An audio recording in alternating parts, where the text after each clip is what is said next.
Okay, welcome everybody to another Wednesday night class, the fundamentals of Judaism.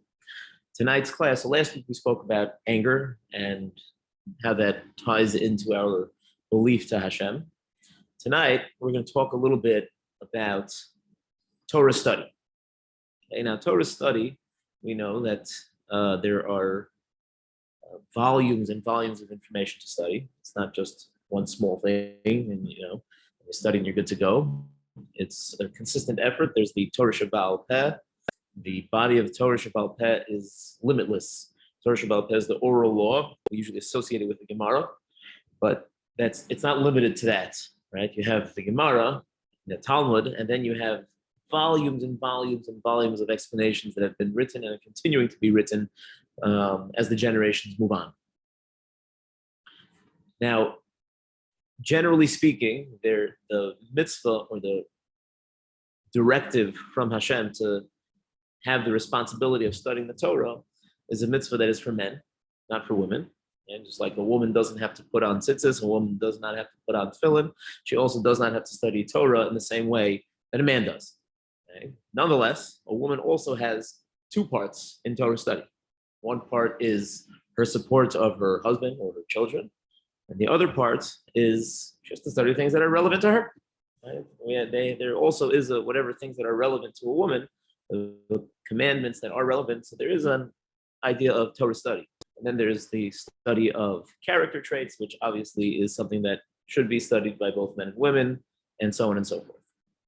So even though maybe in some ways people associate in-depth Torah study with, that's what for people in yeshiva do, or that's what rabbis do, and that's what men do. It applies to men and women to a degree equally, and it's not just reserved for people. It's called the man of the cloth. It really is something that we're all responsible for, and we'll see how that ties into all of the things that we've been discussing. So, where does our neshama, our soul, reside? Where is it? To point to a spot in your body, you ask, where is the neshama? So some people point to their heart, where we feel a certain sense of Judaism and our pride and our connection. Some people will point to their mind. And really what we are taught is that the neshama's resting place, so to speak, the house of the neshama is the lave, is the heart. However, all the commentaries, when they explain what does it mean, the heart, it always refers to the seat of emotion. And your emotions are in your mind, something that's connected to intellect. So therefore, our mind and our thoughts is what deeply connects us to our neshama. And our thoughts is a place that has tremendous power, tremendous ability, tremendous capability of what it can do and what it can accomplish. And we saw that when we talked about working on our faith and connecting to Hashem and working on our dveikos and connection and closeness to Hashem and making Hashem part of our lives, thinking before we do something, Hashem is here to help me, Hashem is guiding me in my life, Hashem is the creator, Hashem created this chair next to me. All those thoughts were things that were just thoughts in a sense, but those thoughts were profound and powerful that they can have such a tremendous impact. So thought is not just something fleeting, it's not just something empty, but rather it's very, very powerful. Now, what's fascinating is that the very tool that is used to house the neshama, the mind, the thoughts, is the same tool that hides the neshama, that causes us to be hidden and have a hard time seeing and sensing our neshama. How? In what way? So when a person has ideas of greatness, ideas of power, ideas of jealousy, or thoughts of and feelings of chasing after, getting into the rat race of life and trying to accomplish and attain and grow more wealth and whatever it might be, those are thoughts that are obviously against what our neshama is telling us. Our neshama is trying to cause us to connect to Hashem, and those thoughts are distancing us from Hashem. So the very tool that is used, that is the place where our neshama is housed and is meant as a kli, as a vessel to contain our neshama, can be the very thing that causes us to totally avoid the neshama, or avoid our soul and our real purpose of life. I'll give you a mashal. Have your bottle of water. You want to drink the water, so you could hold it in your hand. The way to hold it, you hold it in the cup. And now you can hold and contain something that otherwise you can't grasp onto. And now you can enjoy the water. So the water is like the neshama, and the cup, the glass, the bottle is like our mind. Now, we can get so distracted by what kind of bottle or what kind of cup, what is it made out of, how beautiful is it? And we can get so focused on the fact that, wow, look at this beautiful cup, it's stunning, isn't it? And totally forget about what's inside the cup.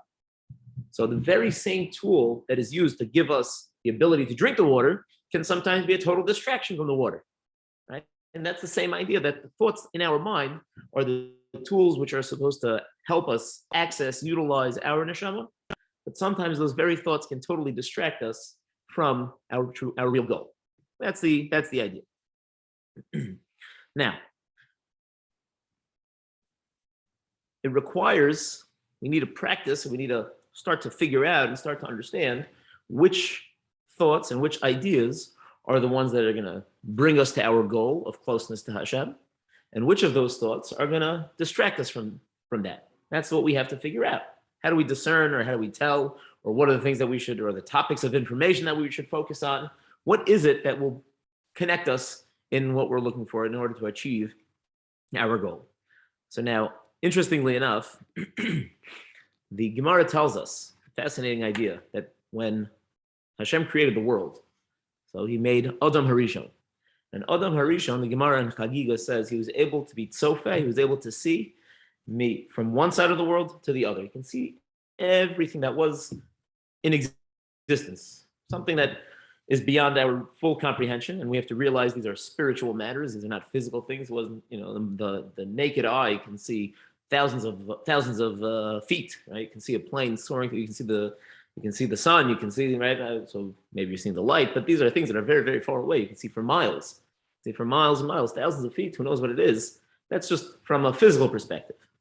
Adam Harishon created was not just a physical being. He was a very, very spiritual being. It was the first thing that was fashioned by, as we say, the hands of Hashem.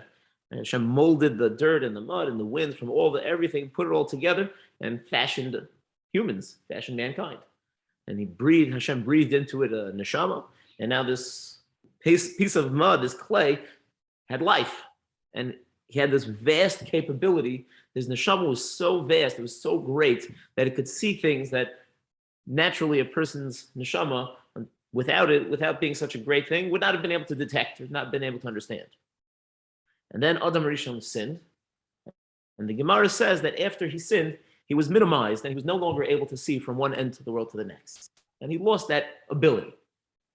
Now, what was the sin of Adam Harishon? What did he do wrong? He ate from the Eitz Hadas, from the tree of knowledge. It was the very knowledge that he had from a spiritual perspective. He had a tremendous knowledge, a tremendous spiritual capacity before eating from knowledge or before pursuing some sort of knowledge, that he was able to sense and be sensitive to greatness and beyond our comprehension. And then when he went and looked for some knowledge that was not connected to what he was supposed to, it was distant from what he was supposed to, it minimized him and totally closed him down to what he was originally capable of.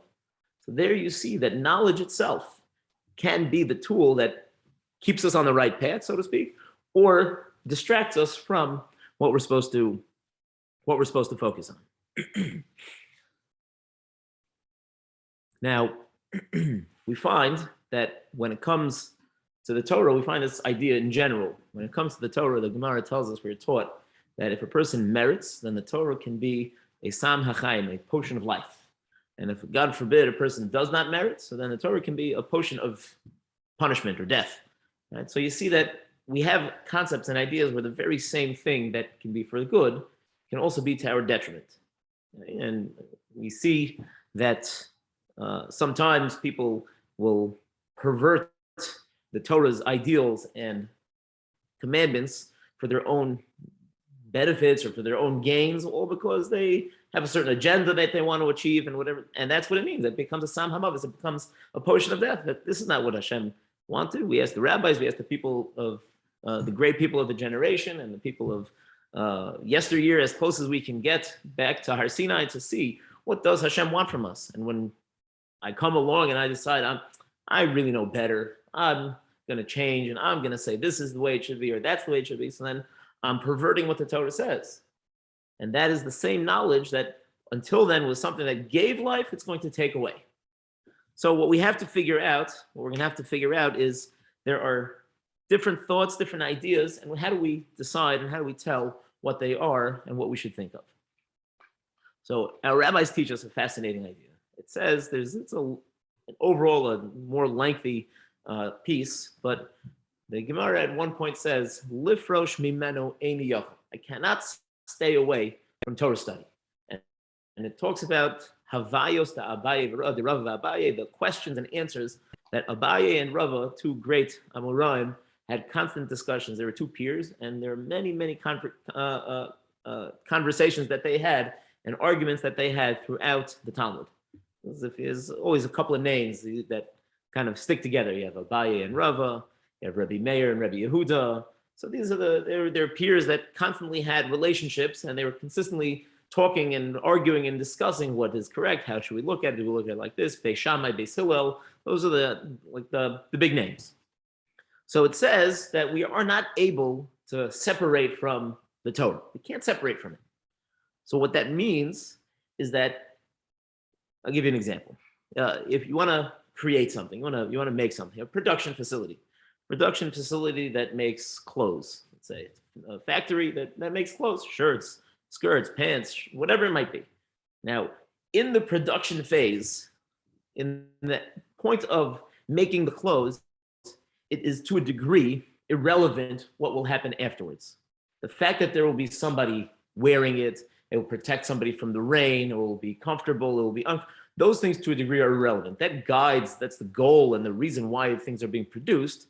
But inherently, right now we have to produce this item. We've decided what we want to make, we got to make it. Who's going to wear it? Somebody going to buy it? Why is something irrelevant right now? First, we got to make it.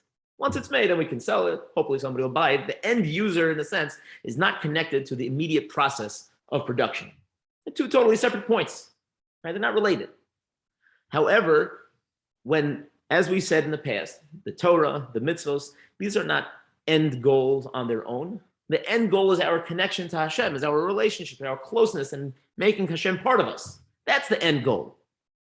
But even though that is the end goal, the mediums that are given to us to connect to Hashem, studying the Torah, which this Talmud is talking about, it says, I can't separate from it. I have to stay connected to it.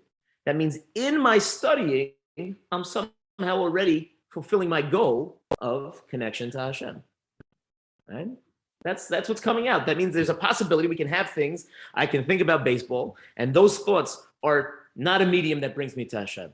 There are some sort of medium, perhaps. Maybe there are things that does eventually bring me close to Hashem, right? Maybe even baseball game might be the thing that brings me close to Hashem eventually.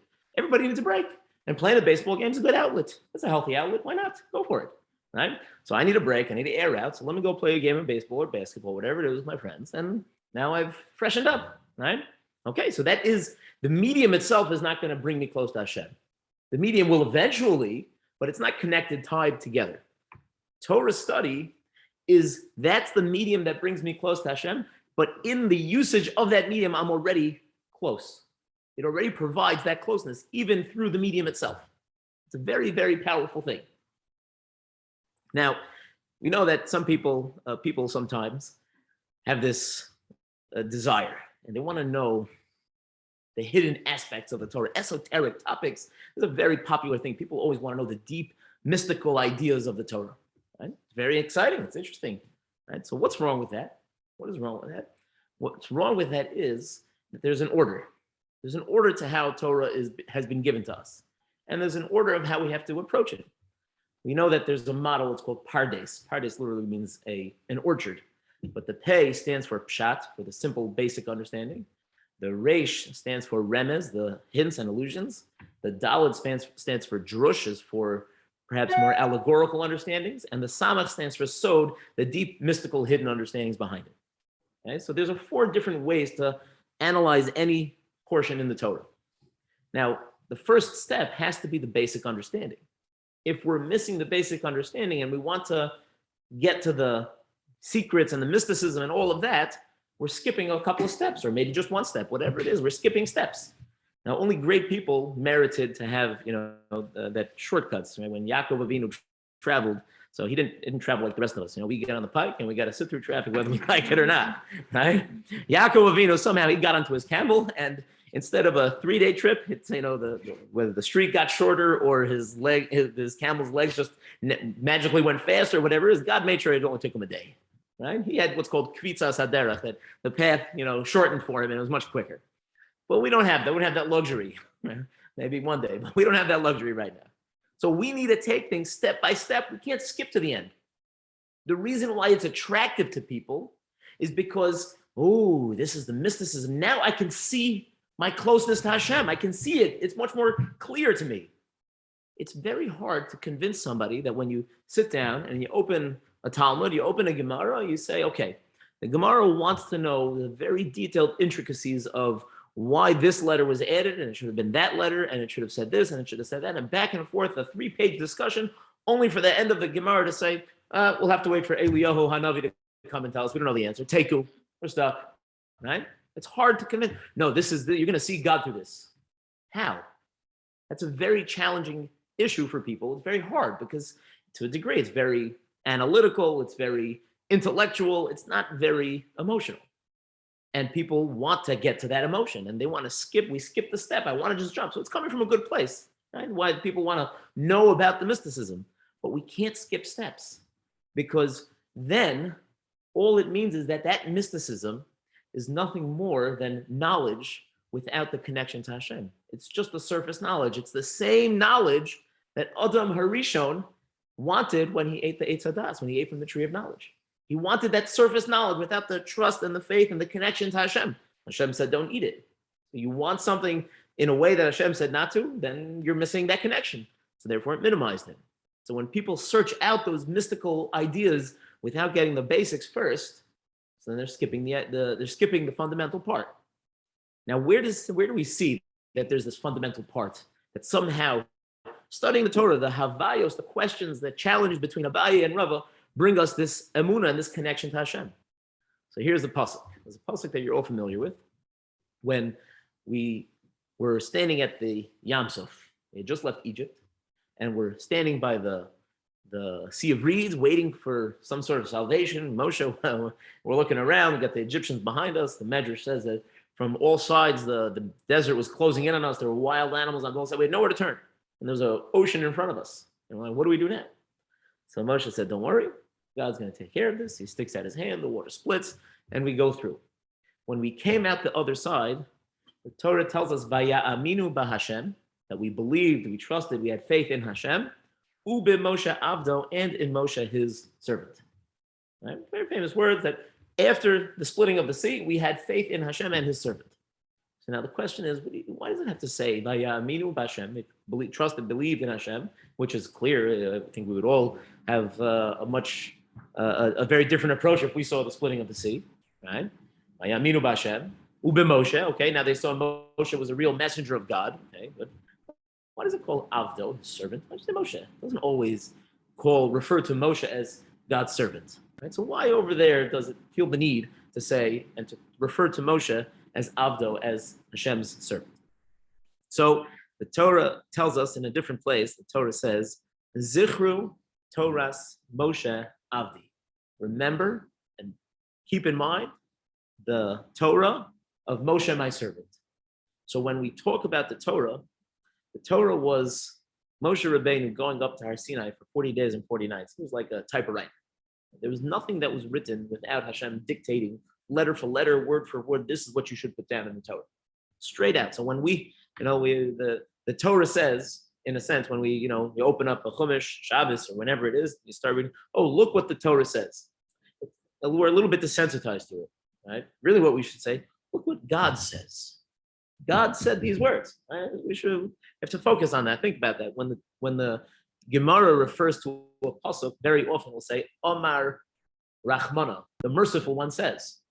It doesn't say Omar Torah, the Torah says. Omar Rachmana, the merciful one, Hashem says. So Hashem wrote the Torah. So Moshe was nothing more than a servant. He was an Eved, a servant, just writing whatever his master told him.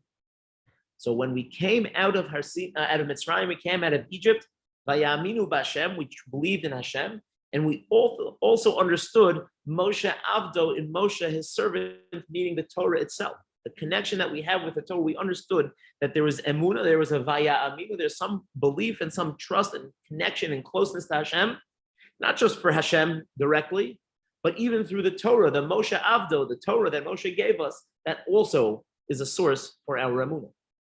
So when we sit down and we study something and we say to ourselves, this is not as interesting as I'd like it to be. Might be. Not every single part of the Torah is the most exciting thing to learn. It's true. But we have to have that understanding that learning those basic things gives us a connection to Hashem that we can't get from any other intellect or knowledge or thoughts. Those are the thoughts that at the time of thinking, at the time of that knowledge, of studying that knowledge, we are deeply connected to Hashem. It's not a secondary step of, let me go do something that will help me relax, therefore I can in the future connect to Hashem, but rather this is something that right here, right now, it's a medium to help me connect, and I am connecting right here, right now. That's what the Torah does for us. You know what's going to happen when Mashiach comes? Mashiach is going to come, and which house, which family does Mashiach come from? David HaMelech. You know what David HaMelech is referred to? He's referred to as David Melech Yisrael, David, the king of the Jewish nation. And there's two words that we often say afterwards. Anybody know what they are? Chai v'kayam. That's right. He's living and everlasting. So David HaMelech is Chai v'kayam. He lives right now. I don't know. I never met him. I don't know. Where's he hiding? I'd love to go, get an appointment with him. Right? So let's leave that question on the side for a second and introduce you to two other people. There are two people which were in fact David HaMelech's teachers, Doeg and Achitophel. And Doeg and Achitophel, these are people from the times of the prophets, the time of David HaMelech himself. And they taught David HaMelech. Achitophel was one of David HaMelech's primary teachers. Okay, so much of David's Torah wisdom came from Achitophel. Brilliant people.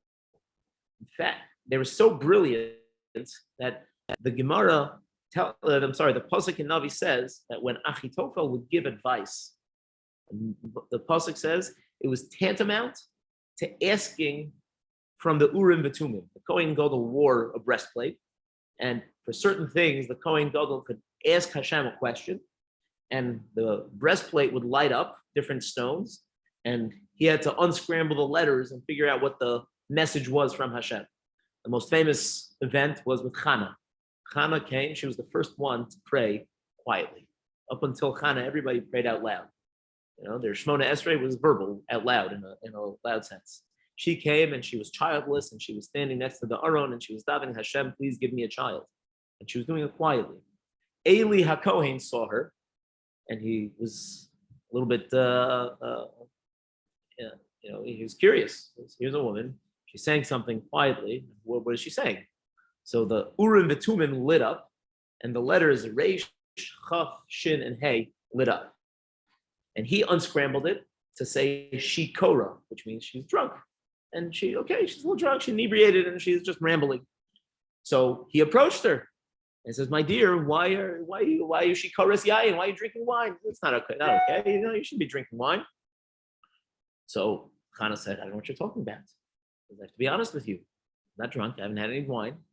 I'm praying that I should have a child." Eli HaKohen realized he made a mistake. The unscrambling of the letters should have told him, Ke Sarah. She's like Sarah, who also was barren, who also prayed, who also was given a child. Eli HaKohen, when he saw that he made a mistake, he realized that his time was up. It's a sign from Hashem. You're 10 years over. It's time to pass the torch on to somebody else. But that was the Urim V'Tumim. The Urim V'Tumim was able to tell you straight answers from Hashem. The Navi says that when you'd ask Achitophel advice, it was like asking the Urim V'Tumim. That's how intellectually brilliant he was. He was on the mark every single time. Any advice he ever gave, it was always spot on. It would always achieve the intended goal. That's how brilliant he was. And it came from the Torah. And the Gemara says, you know what? That Doeg and Achitophel's Torah was misafa v'lachutz. It was from their lips and outwards. Meaning, even in spite of how great these people were, these people, we have to realize these people are great that we can't understand. We don't have great people like this in any generation for the past 150, 2, 3, 400 years, 500 years, 1,000 years. And the people that lived, if you lived in the time of David HaMelech himself, then you were naturally just a totally different human being. just the way the world was. Times changed. Fine. These people were so great, and the Torah still says, you know what? Their Torah was only external. It was knowledge without the emunah, without the connection to Hashem. Knowledge without the connection to Hashem is tantamount to Adam Harishon eating from that tree. Every knowledge that we go through, everything that we study, has to be with the understanding and recognition. This is closeness to Hashem. This brings us closer to Hashem. Once we had that closeness, then we can get to, let's see the mysticism, let's see the pneumios, the internal parts, and that can really bring to light the reason and rationale and understanding of the basic understandings of the Torah. But that's really where it starts first. So, just a quick recap. We understand that there are two different types of thoughts, which naturally are entirely different in their nature and what they can do. One thought is something that has no connection directly to closeness to Hashem, and that those thoughts can often distract a person. However, a person has the capability of studying the Torah in whatever capacity we can, and that study is not just a medium to bring us to closeness to Hashem, we are also having closeness to Hashem in the moment of that study. The Torah is something that is chai v'kayim. That's why David HaMelech is called chai v'kayim. That we know the Torah is called Torah's chayim, the Torah of life. It is something that is eternal and it lives and breathes forever and ever in our spiritual. It's our neshama, where our neshama rests, and that intellect which goes into our mind, which is the seat of our neshama. That's how one of the ways that our neshama, one of the tools that our neshama can awaken, so to speak, and have closeness to Hashem. If anybody has any questions, I could open the floor.